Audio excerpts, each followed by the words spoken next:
Hey guys, my name is Robin McFarlane. I'm a dog trainer. I live in Dubuque, Iowa.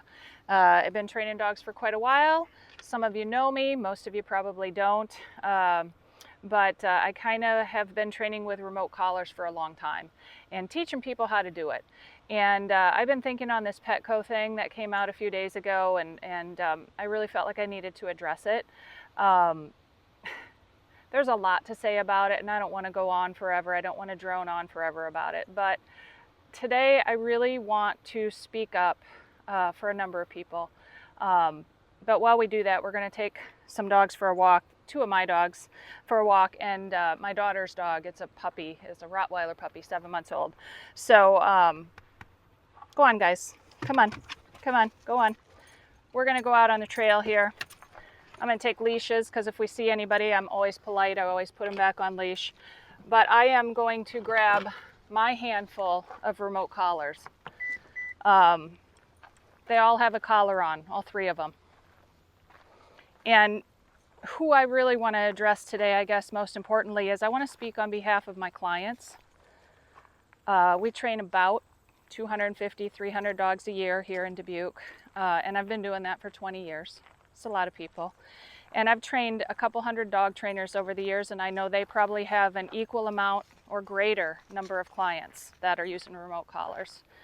And I have DVDs on the market, and I've written about this extensively, and I know a lot of people have used my materials to, come on guys, to train with a remote collar.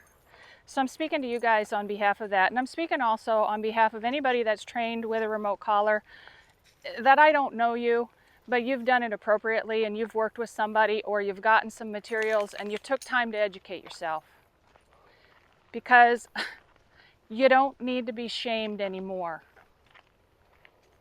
We're tired of it, Petco, and the likes of you. You might feel you're well-intentioned, but here's the problem. Those of you that sit behind doors in boardrooms making decisions that sound wonderful for marketing purposes, I want you to get out here. And I want you to meet the people that are training this way. And I want you to see that our dogs are not being abused by this tool.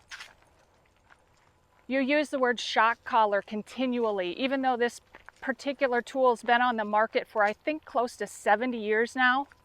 And the technology has advanced just like everything else. We've got incredible finesse. We're not shocking our dogs. We're using remote electronic collars so that we can give our dogs a more fulfilled life. I can safely let them run off leash. I'm sorry I get a little emotional about this, but it hurts. Because you want to keep using words like pain, and fear, and intimidation, and shock. And you forget that negative reinforcement, which is really the primary, I'm sorry, I'm upset, I'm emotional. It's the primary way that we use this tool, negative reinforcement. And here's the thing, negative reinforcement is a scientifically based technique, and it's real, and it influences every one of us.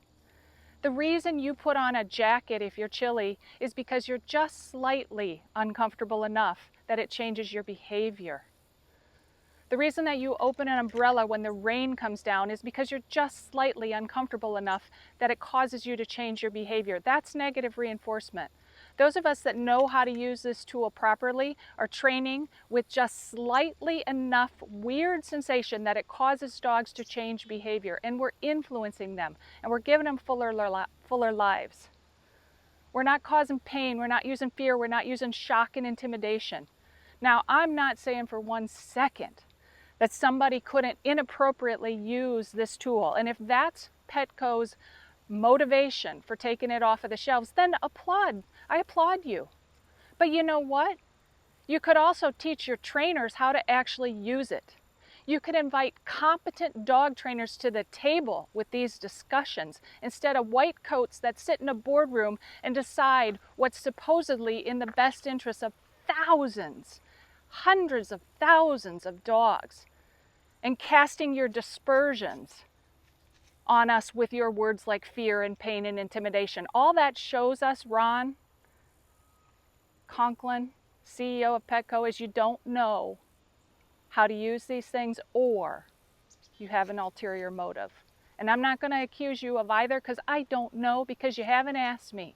But you have an open invitation to come here if you want to see all my clients and what we do with our dogs and the lifestyle that they have and the freedom and the joy, and that they're not scared, they're not operating out of a fear.